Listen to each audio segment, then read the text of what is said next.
이 시간 우리에게 주신 하나님의 말씀은 마태복음 5장 10절부터 12절까지입니다. 신약 오면에 있습니다.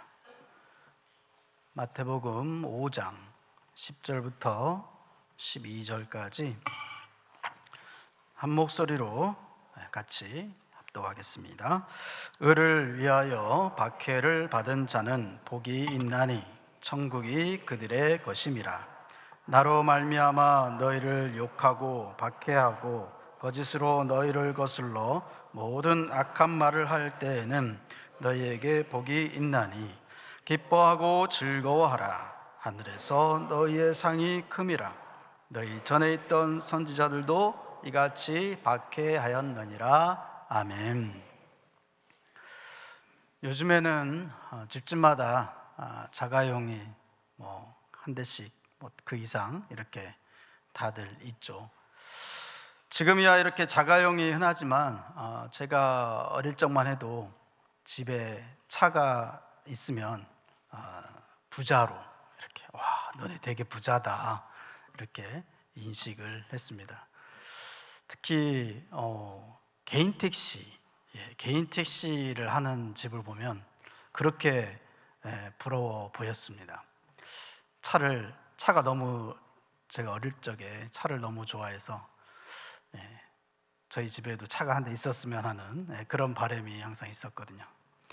그래서 그 당시만 해도 차가 귀했으니까 차를 이렇게 금이야 오기야 이렇게, 지금도 물론 이제 남자분들은 차를 금이야 오기야 가꾸시는 분도 있긴 하지만 그 당시 차가 정말 드물었을 때 집에 이게 차 한 대가 있으면 그 차가 이렇게 조그만 흠이라도 날까봐, 누가 혹시 긁고라도 갈까봐 조마조마해서 이렇게 그 덮개 있죠, 자가용 덮개, 그 덮개로 이렇게 덮어놓고 이렇게 지내는 집들이 많았습니다. 지금이야 거의 드물긴 하지만, 그래서 차가 이렇게 주차해 놓은 자기 차에 누가 긁고 가면 마음이 긁히잖아요. 차도 긁히고 마음도 긁히고. 얼마 전에 제 마음이 그렇게 긁혔습니다. 주차해 놨던 제 차를 긁고 갔더라고요, 누가. 정의 구현 차원에서 뺑소니로 신고할까 생각도, 그래서 금융 치료를 해드릴까 생각도 했지만 예수님 생각하며 참았습니다. 누군지도 모르지만 마음으로 용서했습니다. 예수님으로 인해 긁힌 걸로 생각하며 스스로 위안을 삼았습니다. 긁히다라는 단어의 원래 의미는 기분을 상하게 하다라는 뜻인데, 최근에는 자존심을 상하게 하다라는 그런 의미로도 널리 쓰입니다. 예를 들면 그 얘기 듣고 내 자존심이 긁혔어, 그 말이 내 약점을 건드려서 긁혔어, 그렇게 말하면 내 자존심이 긁히잖아 라는, 이런 경우에 긁히다라는 말을 씁니다. 오늘 본문 11절에 보면 이런 긁히는 상황에 대해서 구체적으로 나옵니다. 11절에 보면 욕하고 박해하고 거짓으로 너희를 거슬러 모든 악한 말을 할 때라고 그렇게 나옵니다. 예수님으로 인해 긁혀 보셨습니까? 불신 친척 사이에서 신앙생활 시작하며 긁힌 이야기가 있습니다. 불신 가정이나 불신 친척들은 명절이 돌아올 때마다 조상신을 잘 모셔야 된다고, 그래서 차례상을 차리고 그 앞에서 절을 하죠. 저희 가정은 아버지가 믿음의 일대입니다. 그래서 설 명절마다 때가 되면 가정에서 예배를 드린 후 차례상을 차리는 큰 집에 세배하러 갈 때는 그 차례가 이맘때쯤이면 끝났겠다 싶은 그때 가서 세배를 합니다. 그 집에 가서 그렇게 세배를 한 후에 차례상에 차려졌던 음식들로 식사를 하고 있을 때 큰어머니가 종종 저희 집 식구에게 이렇게 말을 했습니다. 너넨 식게도 안 오멍 식게떡은 잘도 먹음쩌이. 해석하면 해석이 필요하니까 해석하면 너네는 차례 때는 오지도 않으면서 차례 떡은 잘도 먹는다이. 해석해 드렸습니다. 지금 생각해 보면 아버지가 큰 집에 어느 때부터인가 같이 안 가시더라고요. 저는 잘 몰랐는데 어렴풋이 생각은 했는데 지금 생각해 보니까 그런 긁히는 말을 듣기 싫어서 어머니와 자녀들만 보내지 않았을까 그런 생각이 듭니다. 여하튼 예수님으로 인해 긁히는 그런 말을 들으면서도 차례상에 차려졌던 음식이 맛있으니까 그 당시만 해도 그렇게 그런 음식을 먹을 기회가 잘 없으니까 맛있게 먹었더니 좋아하긴 하더라고요. 큰어머니도. 불신 남편에게 긁힌 이야기도 있죠. 불신 남편을 전도하려다가 긁힌 이야기. 혹시 찔레꽃 그 여자라는 책을 아십니까? 박순애 전도사가 지은 책인데 혹시 아시는 분은 아실 텐데 그 박순애 전도사의 간증을 예전에 사역했던 교회에서 듣게 되었습니다. 그 박순애 전도사는 알코올 중독자가 되어 날마다 주먹질과 발길질로 폭력을 일삼는 새아버지 그리고 10살 배기 어린 자신을 두고 도망가 버린 어머니, 새아버지의 폭력을 못 참고 그렇게 해서 초등학교 중퇴를 했고 이복 오빠의 성폭행으로 인해 배고픔과 서러움으로 하늘을 향해 피오름을 토해냈던 어린 시절을 보내게 됩니다. 다른 친구들은 유년의 꿈들을 키워나갈 때 박 전도사는 산으로 들로 나무를 캐야 했고 식모살이와 농사일로 생계를 이어가야 했습니다. 청송 산골 마을에서 농촌 봉사 활동에 투신해서 19살에 4H 연합회 경상북도 여회장으로 활동하며 20살에는 유일한 여자 강사로 청송교도소 보호감호소 재소자들 앞에 서게 됩니다. 21살의 나이로 최연소 전국교도소 교정위원으로 위촉됩니다. 그렇게 활동하던 시절에 박순애 전도사의 신문 기사를 한 남자가 보게 되었는데 그 남자가 바로 지금 박순애 전도사의 남편, 지금은 전도사가 된 신순균 전도사입니다. 신 전도사는 고등학교 때 별명이 도르코였다고 합니다. 도르코 면도날 아시죠? 그 도르코 면도날로 그부 친구의 얼굴을 난도질해 퇴학 처분을 받았습니다.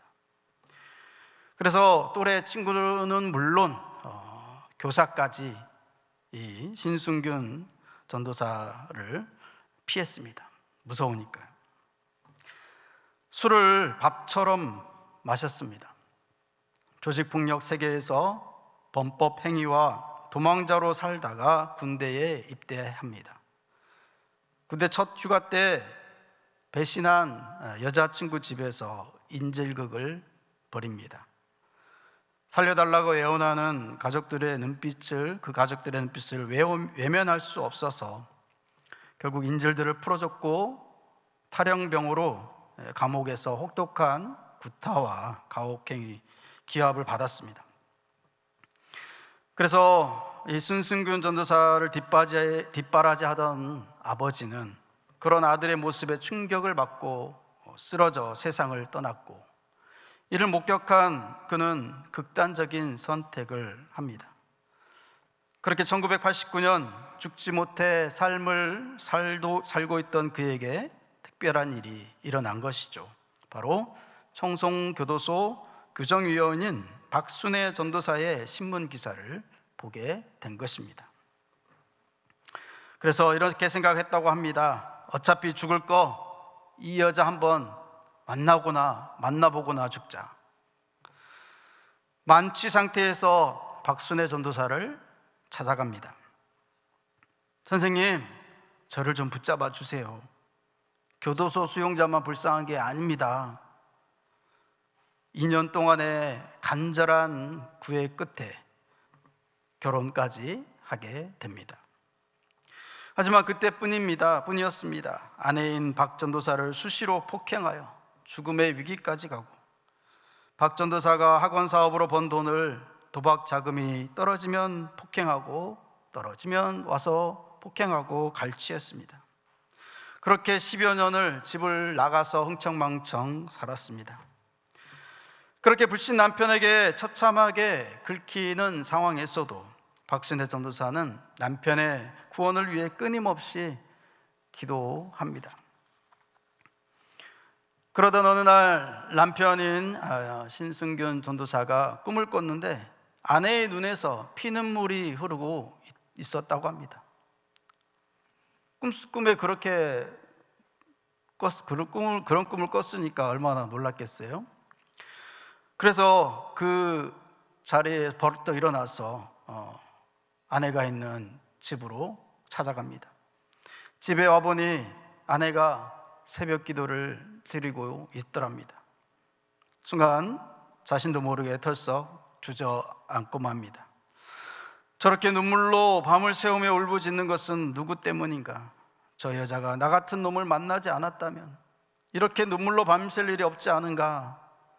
그렇게 이 신승규 전사는 자신의 신세를 한탄하면서 하나님과 아내 앞에 무릎을 꿇고 가슴을 치며 얼마나 울었는지 모른다고 합니다. 그때 아내인 박순애 전도사가 이런 말을 했다고 합니다. 하나님이 제 기도를 들어주셨어요. 우리 남편이 돌아왔어요 라고 그렇게 큰 소리로 울었다고 합니다.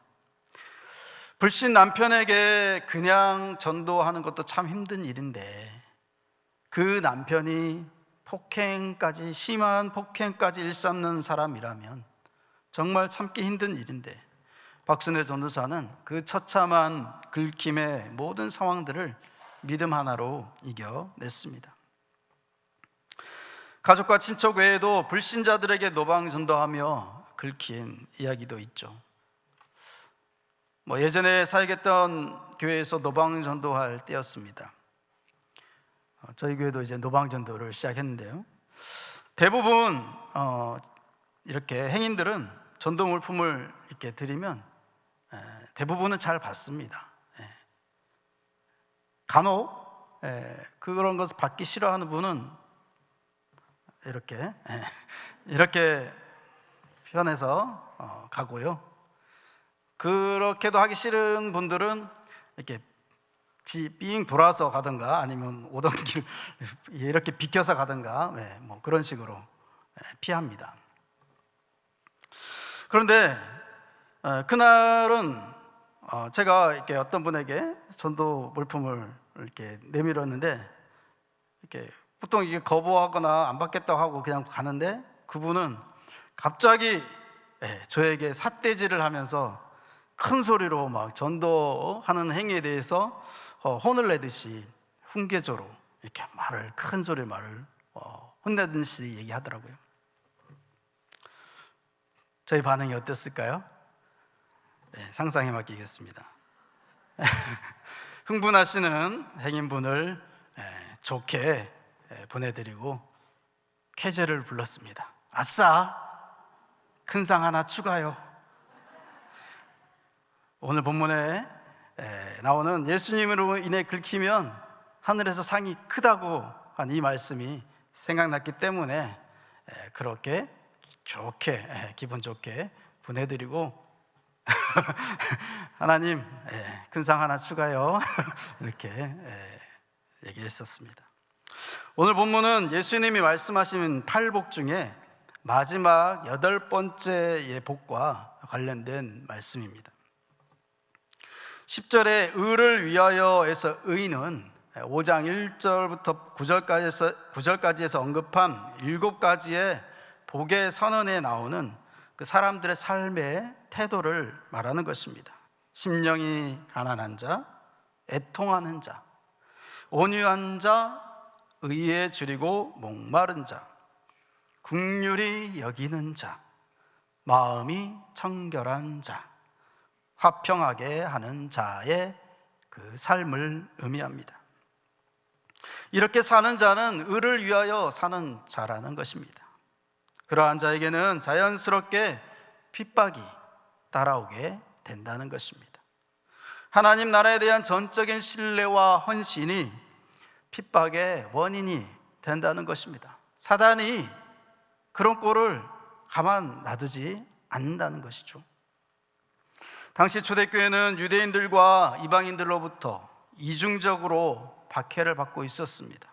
유대교인들로부터는 신성모독자라는 그러한 누명을 받았습니다. 왜냐하면 유대인들은 예수를 인정하지 않았기 때문에 그렇죠. 예수를 거부했기 때문에 하나님이 아닌 다른 그 어떤 사람을 얘기하는 그 어떤 사람을 믿고 추종한다. 이것은 유대인들에게 있어서는 신성모독죄에 해당했기 때문에 당시 초대교인들에게 유대인들은 신성모독죄라는 누명을 씌운 것이죠. 또 이방인들로부터는 로마 황제 숭배를 거부하는 그러한 부도덕한 자들이라고 그렇게 박해를 받았습니다. 로마 황제를 숭배를 해야 되는데 초대교회 교인들은 로마 황제를 숭배 안 했기 때문에, 당연히 우상 숭배라고 여겨서 숭배를 안 했기 때문에 이방인들에게도 이 초대교회 교인들은 그렇게 박해를 받게 된 것이죠. 세상 풍조에 타협하지 않고 전혀 다른 방식대로 살아가는 초대교회 성도들은 이렇게 세상으로부터 박해의 대상이 될 수밖에 없었습니다. 베드로 사도는 불같은 시험을 당하거든 오히려 그리스도의 고난에 참여하는 것으로 즐거워하라고 권면합니다. 세상과 그리스도는 결코 타협될 수 없으므로 그리스도를 따르는 성도들은 세상 풍조에 타협하지 않고 진리를 수호함으로써 복음을 전파해야 할 사명을 가진 자들이라는 것입니다. 박해 속에서도 하나님의 의를 포기하지 않는 자들에게 천국을 약속합니다. 이 세대를 본받지 않고 하나님의 의를 수호하며 복음을 위하여 사는 자들은 이미 천국을 소유하고 있는 자들이라고 오늘 10절에서 말씀합니다. 11절의 복에 대한 설명은 10절의 8번째 복선언에 대한 구체적인 설명입니다. 11절에 나로 말미암아라고 시작하는 것과 10절에 의를 위하여라고 시작하는 것이 같은 의미로 쓰이고 있습니다. 이렇게 볼 때 10절의 의는 예수 그리스도를 가리키는 것으로 우리는 알 수 있습니다. 즉 예수의 삶을 본받아, 예수님의 삶을 본받아 하나님 나라의 진리를 전파하는 모든 행위를 가리킵니다. 12절은 팔복에 대한 결론의 말씀입니다. 이러한 복들이 있으니 기뻐하고 즐거워하라는 것입니다. 현재의 환난과 박해에도 불구하고 기뻐하고 즐거워하는 자가 받을 복은 하늘의 큰 상이기에 기뻐하고 즐거워하라는 것입니다. 12절에서 나오는 상은 하나님이 내려주시는 무조건적인 선물입니다. 상은 받는 자가 기준이 아니고 주는 자가 기준이잖아요. 그래서 다시 말해서 상은 주고 싶은 사람이 주는 것입니다. 그렇기 때문에 상은 선물이죠. 본문 12절에서 현재 박해를 견디고 진리를 수호하고 복음을 전하는 자들에게 예비되어 있는 상은 하늘의 상입니다. 하늘의 상은 하나님 나라의 상속과 영생을 의미합니다. 저 하늘에서 천국에서 주님과 영원토록 함께 사는 그것이 바로 하늘의 상이죠. 하늘에서 받는 상은 어떤 상인지 구체적인 언급은 없어서 나중에 여러분이 천국에 가시면 꼭 하나님한테 한번 여쭤보십시오. 마태복음 5장 12절에서 말씀하신 하늘에서 큰 상이 어떤 상이에요? 하고 꼭 한번 물어보시기 바랍니다. 반면에 이 땅에서 받는 하늘의 상이 있습니다. 세상이 줄 수 없는 상입니다. 하나님만이 주실 수 있는 이 땅에서 누릴 수 있는 상, 어떤 상이 있을까요? 구원상이 제일 먼저 생각이 났습니다. 구원상. 예수님을 구주로 고백하는 자가 받는 상입니다. 예수님이 나의 죄를 사하시기 위해 십자가에 달려 희생 제물이 되시어 나의 구원자가 되신 것을 마음으로 믿고 입으로 시인하여 받는 상, 바로 구원상입니다. 샬롬상이 있습니다. 예수님을 나의 구주로 고백하는 자는 예수님을 나의 삶의 주인으로 모시고 사는 사람입니다. 예수님을 내 삶의 주인으로 모시고 살면 평안이 넘칩니다. 문제가 없다는 것이 아닙니다. 예수 믿기 전보다 더 큰 환난과 문제가 와도 내 삶의 주인이 예수님이시기에 주님이 문제를 해결해 주실 것을 믿기에 그 문제 앞에서도 평안하다는 것입니다. 그래서 샬롬상입니다. 은혜의 상이 있습니다. 예수님을 구주로 고백하고 나의 주인으로 모시어 평안의 삶을 살면 은혜가 넘칩니다.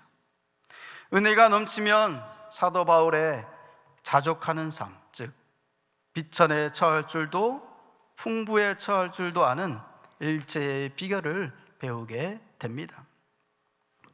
은혜의 상은 모든 것이 하나님의 은혜라는 것을 깨닫는 자가 받는 상입니다. 죄인이었지만 복음을 전할 수 있는 자가 된 것이 은혜 중에 은혜라고 고백한 사도 바울은 은혜의 상을 받은 사람처럼 살았습니다. 신대원 2학년 때, 제가 신대원 2학년 때 성지순례 과목을 수강을 해서 터키 그리스 지역으로 사도 바울의 3차 전도 여행 코스를 다녀온 적이 있었습니다. 9박 10일의 일정이었습니다. 거의 매일 아마 버스를 타고 8시간에서 10시간 동안 거의 매일 이렇게 이동해야 되는 그러한 힘든 코스였습니다. 사건이 발생한 날은 5일째 되는 날이었습니다.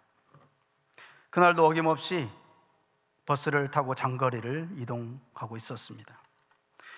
이동 중에 점심시간이 되어 우리나라로 치면 국도 휴게소 정도 되는 그 정도의 규모의 휴게소에 들려서 점심 식사를 하기 위해서 들렸습니다.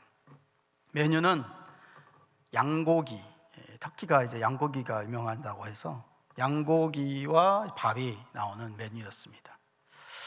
근데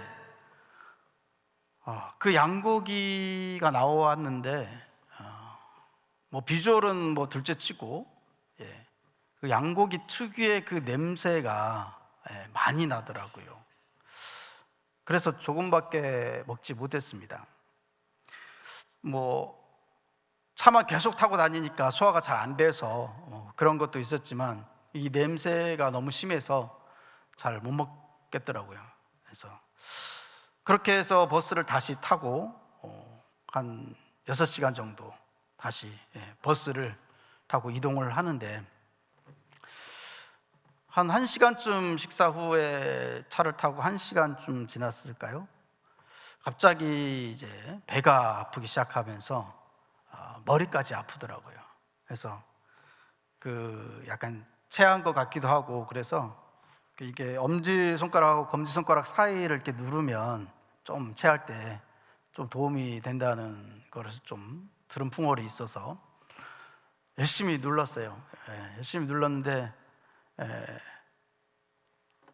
열심히 누르다가 힘이 빠져서 지쳐서 이렇게 잠들다가 다시 또 머리가 아파서 깨고 다시 누르고 막 그러다가 어찌어찌 하고 저녁에 숙소까지 그렇게 도착을 했습니다.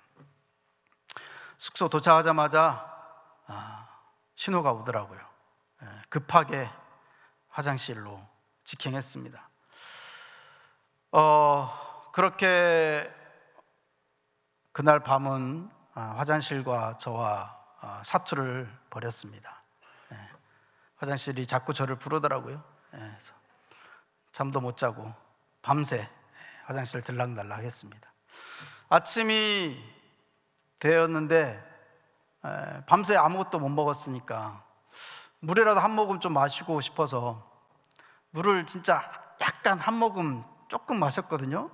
한 모금 마셨는데 그 한 모금 마신 물 때문에 바로 또 화장실로 이렇게 가야 되는 그런 상황이 됐습니다. 그래서 3일 동안 물 한 모금도 못 먹는 그런 상황으로 지내게 됐어요. 그래서 또 국제 미아가 되면 안 되니까 또 열심히 또 따라다니긴 했죠. 버스 10시간씩 어김없이 이렇게 이동해야 되는 그 코스를 물 한 모금 안 마시고 3일 동안 따라다녔습니다. 그래서 힘이 없으니까 같이 구경은 못하고 버스 안에서만 그렇게 3일을 지났는데 4일째 되는 날 너무 힘드니까 물 한 모금 안 먹고 3일 지나고 나니까 너무 목이 막 바짝바짝 타들어가고 뭐 정신이 혼미하고 막 그러니까 물이라도 한 모금 마셔볼까 하고 4일째 되는 물 한 모금 마셨는데 그 물 한 모금이 소화가 되더라고요. 너무 신기했어요. 물 한 모금을 소화시킬 수 있다는 것이 이렇게 감사한 일이구나. 이 물 한 모금을 소화시킬 수 있다는 것이 이런 은혜, 이렇게 큰 은혜구나 라는 것을 그때 뼈저리게 체험하게 됐습니다. 그래서 은혜상을 받은 것도 같고 감사상을 받은 것도 같고 하여튼 이런 복합적인 생각이 그때 많이 들었습니다. 이처럼 말할 수 없는 은혜상을 경험한 사람은 감사상을 또 경험하게 됩니다. 특히 전도할 때 우리가 감사할 수 있습니다. 전도할 때 예수님으로 인해 긁히면 큰 상을 받으니까, 하늘에서 큰 상을 받으니까 감사할 수 있고, 안 긁히고 전도 물품이 잘 전달되고 복음의 메시지가 잘 전달이 되면 그 복음의 씨앗이 뿌려진 것으로 인해서 감사하게 되는 것이죠. 긁혀도 감사, 안 긁혀도 감사. 전도할 때는 무조건 감사밖에 없는 것이죠. 예수님으로 인해 긁히는 상황을 기도로 이겨내면 응답상이 있습니다. 응답상. 앞에서 소개해드렸던 박순애 전도사는 남편에게 정말 참기 힘든 죽음의 문턱까지 가는 폭행을 당하면서도 남편의 구원을 위해 맞아가면서 기도했습니다. 그렇게 오랜 세월 동안 남편을 위해 기도하던 어느 날 남편이 그렇게 집으로 돌아와서 진심 어린 용서를 구하고 새벽 예배를 같이 나가면서 새벽마다 대성통곡을 하며 이렇게 하나님께 기도했다고 합니다. 제가 죽일 놈입니다. 저 같은 놈 데려가시지 왜 살려두셨어요? 그 순간 남편은 똑똑히 들었다고 합니다. 내가 산 것은 내 아내의 눈물의 기도 때문이니라. 그렇게 주님의 음성을 똑똑히 들었다고 합니다. 예수님으로 인해 참기 힘든 긁힘의 상황 속에서도 기도로 이겨내면 기도 응답의 상이 있는 줄로 믿습니다. 우리는 이런 많은 종류의 상을 이미 받았고 받고 있고 받을 것이기에 기뻐하고 즐거워해야 할 이유가 충분한 것입니다. 예수님으로 인해 긁히셨습니까? 혹시 그래서 좌절하고 낙심하고 계십니까? 오늘 본문의 말씀으로 위로를 받으시고 힘을 내시기 바랍니다. 예수님으로 인해 박해를 받은 자는 천국을 소유하는 복이 있습니다. 예수 믿는다는 이유로 긁히면 좌절하고 낙심할 것이 아니라 오히려 기뻐하고 즐거워하라고 우리에게 오늘 말씀은 명령하고 있습니다. 예수님으로 인해 긁힐 때 하늘에서 상이 크기 때문입니다. 이러한 기대와 믿음 가지고 승리하며 살아가는 홍성의 모든 가족들이 되시기를 주님의 이름으로 간절히 축원합니다. 아멘. 기도하겠습니다.